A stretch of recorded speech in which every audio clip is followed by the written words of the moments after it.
So finally one morning when it's sunny, you know, it's like a Disney movie, he throws open the curtains and he's like, "It's today." Our neighborhood is always coming up with ways to, you know, try and kind of beat quarantine blues. We're kind of always like, what can we be doing to spread that kind of kindness, you know, keep that positivity flowing? He said, "I wish we had an ice cream truck." And I said, "I just don't think we've ever really had one in this neighborhood. And plus, I don't think things like that are running right now because of quarantine." I turned to my mom and I said, "We should take ice cream to the neighborhood. That'd be so much fun." Mom's like, "That would be fun." And I'm like, "Oh my gosh, we should just take it around in the truck. You know, we could have our own ice cream truck." And then imagine like a scene in a Hallmark movie. It was like, ice cream truck. And then it just snowballed.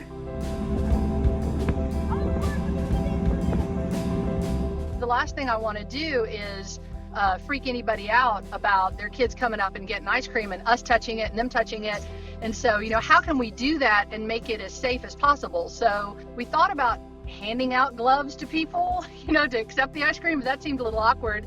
And my sister said, "Too bad you don't have a tube, you know, a delivery tube." That is actually a social distancing distributor ice cream tube invented by NASA. So it's very exclusive, hard to find, but we were lucky to get one.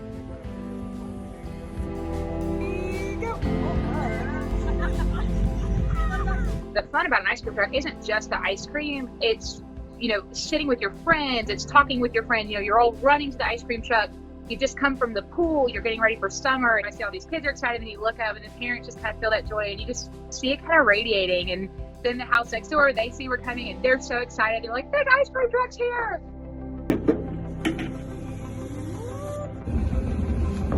Yeah, how can you go wrong? Well, that's what somebody said, "Well, you're not getting any profit out of this." And I said, "Oh yeah." I said, "I'm exchanging ice cream for smiles." He runs out, he goes, "Oh," and he runs back in the house. He goes, "Wait. I'm like, "Okay." And he runs back in the house, and he comes out and he had smashed his piggy bank to grab $1. He's like, "I've got money. Don't worry, I've got it." And I'm just like, "Hey buddy, this is all free. All of this is free."